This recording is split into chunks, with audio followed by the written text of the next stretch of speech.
L'Iran peut-il garder son uranium enrichi? Non, non. On l'obtiendra.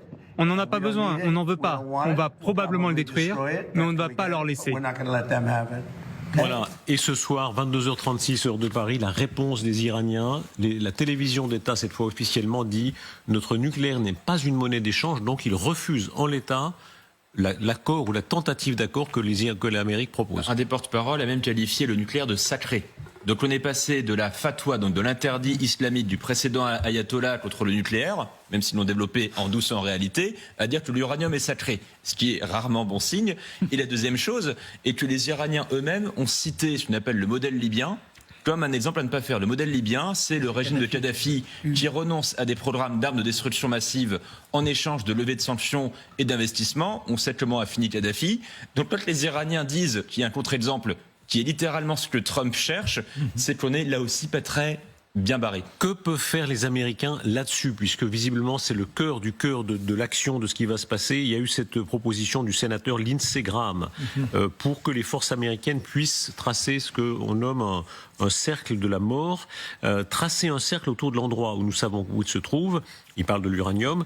Appelons-le le cercle de la mort. Quiconque y pénètre mourra jusqu'à ce que nous trouvions un moyen de neutraliser le problème. L'objectif est de les empêcher de le récupérer. Xavier Titelman, cas d'école. Comment les Américains peuvent-ils bombarder autour des sites nucléaires pour en quelque sorte le rendre complètement inopérant? Est-ce que vous y croyez? Non, ils ne peuvent pas. Ils ne peuvent pas. Ça nécessite des moyens permanents, des avions qui seraient en vol, des missiles de croisière qui seraient prêts à être tirés en permanence.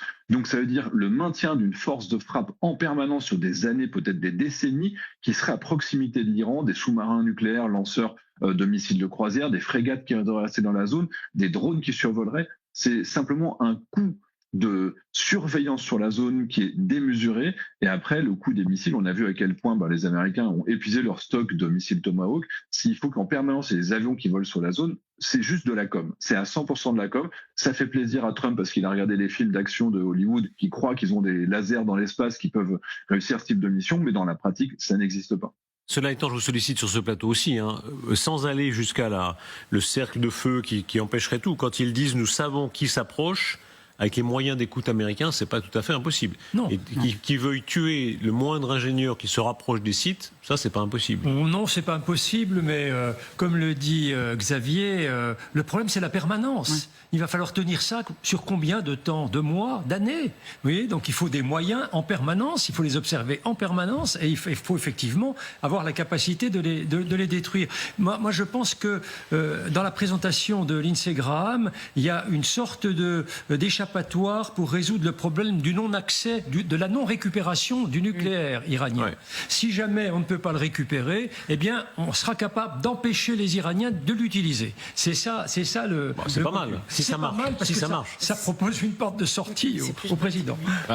Il y a une autre manière de le faire, c'est littéralement d'élargir un peu le cercle. C'est ce que les Israéliens ont fait quand ils ont systématiquement éliminé les principales têtes pensantes du nucléaire iranien. Et de l'autre côté, à défaut d'avoir, par exemple, des drones Reaper, ça pourrait être le cas, ça coûte moins cher, en permanence dans la zone, ça n'est pas réaliste non plus. Ils peuvent, avec un maximum de renseignements au sol, continuer et systématiser les éliminations. Mais là, ça veut dire qu'on fait des opérations ciblées tout le temps. Et il y a une dernière chose qui montre que ça n'est pas, on va dire, la parade à tout.